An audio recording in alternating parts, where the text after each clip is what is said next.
All right, I'm going to make a special note of this. I just finished reading In the Rook, in Many Inventions, a collection of stories by Rudyard Kipling, I believe published in 1893. This is the first appearance, the first iteration of Mowgli, arguably Rudyard Kipling's most famous character in his most famous work, The Jungle Book. Probably thanks to Walt Disney picking this up and turning it into two movies, and then the Walt Disney, the corporation, continuing to make Jungle Book movies. They at least made, I think it was, oh God, I think it's Disney, who then came back and made more of these. There's been a good couple of variations over the way. This is a character that has held on, at least in Western thought.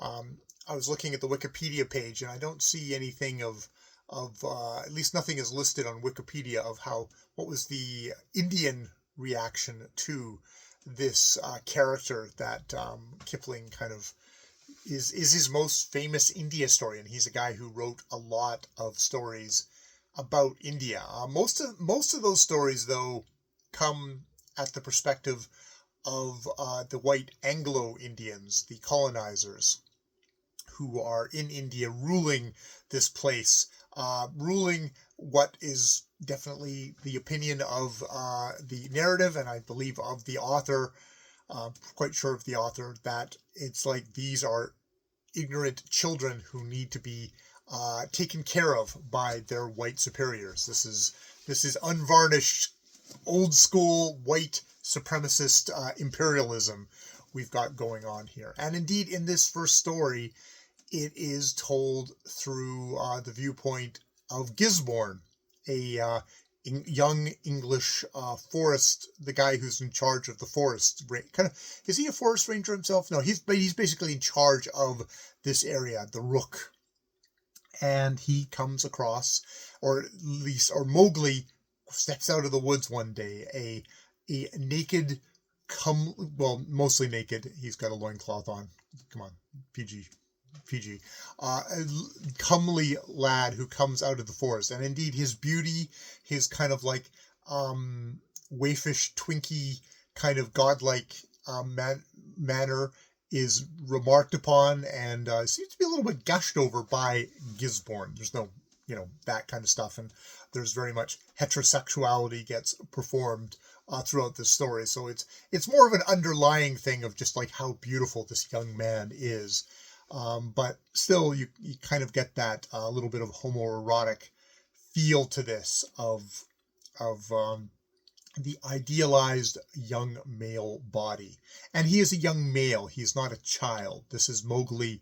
This is like the story of Mowgli as an adult. He in this story he meets a young woman and gets married, and by the end they've had a kid. So this is the postscript is what's written first, and there's allusions by Mowgli himself to him being raised by wolves and stuff like that in this story, and then that's obviously what Kipling then goes back to in as a prequel to this to write the Jungle Book stories. So, I had someone ask me, oh, well, how could someone like Kipling be, kind of so racist against Indians to have but created a character like Mowgli? And I think the answer to that is Mowgli is very much definitely not of the Indian culture, the Indian civilization. He has been raised by wolves. He is a nature's child.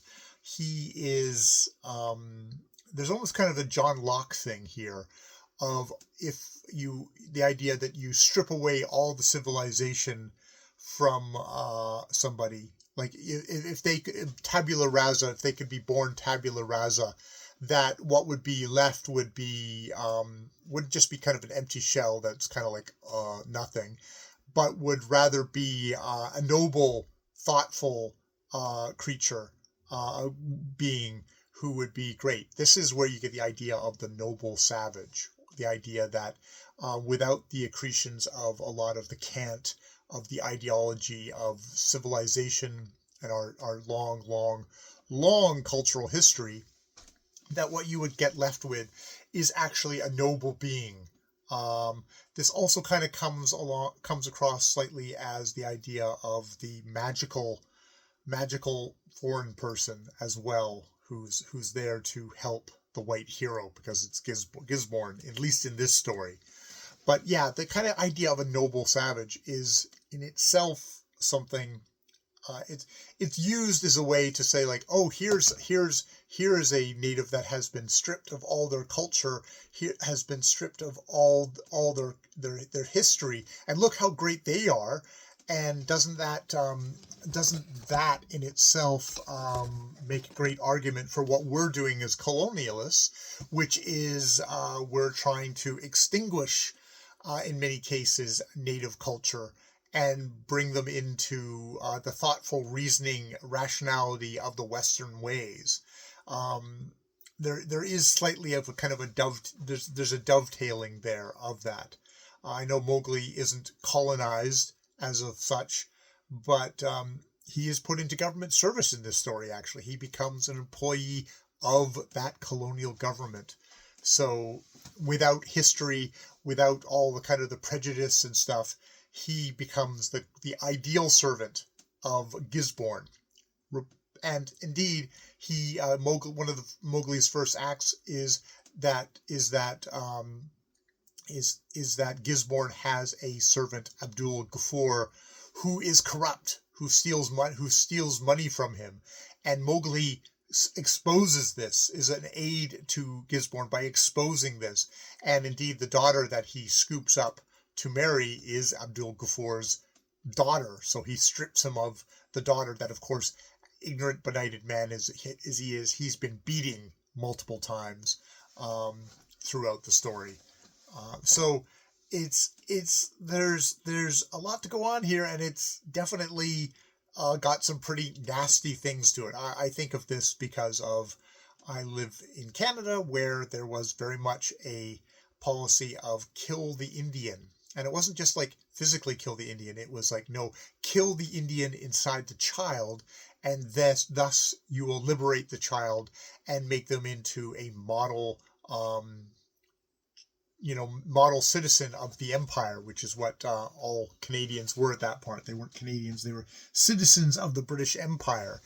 And if you can strip away all their culture and that would make them free. Now, what that actually did was cause unending amounts of just fucking horror for generations of native peoples in this thing, reverberations of which are still very much felt today. The schools that were supposed to do this were basically hives of abuse, of sexual abuse, physical abuse, of starving children, of just the most horrific stuff. We had stories lately in the past few years of children being, all the mass graves outside of schools like this, and something that was a surprise to the Canadian public, but was of no surprise to any historian who had looked at the records. But this was physical evidence of sonographic kind of things of these fields with all these dead children. The lethality of this kind of thinking by well-meaning people who thought they were going to have a whole bunch of Mowglis is fucking dark. It's fucking is super chilling. So that's a good thing to keep in mind as I go forward and read the Jungle Book stories, which in themselves, I mean, God, when Kipling gets into genre, he is at his best, or at least the best, that he's the most palatable to a modern audience. When he is talking about kind of just the contemporary politics of his own time, then it's pretty chilling in, open white supremacy, racism, xenophobia. There's a funny German guy in this, which kind of leads to kind of British attitudes towards anything that is outside of England and what they think of it. But yeah. So it's good to see where the origins of Mowgli is in this story.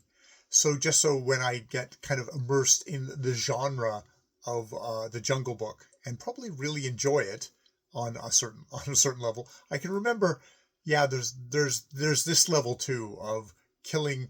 Now, when we're people in Canada were saying kill the Indian, it's because they were misnaming native peoples here as Indians due to various kind of stupidities of history.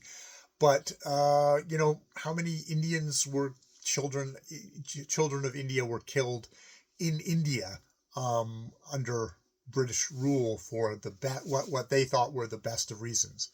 This isn't to say that there's not. Well, I'm not going to even go into that, but it's a decidedly mixed heritage, mixed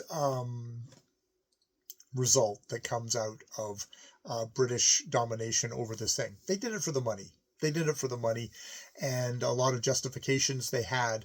This was a monetary affair. This was not done for kindness. This was done for efficiencies, for sending wealth resources back to the mother country. All right, I'm going to leave it there with "In the Rook" by Rudyard Kipling.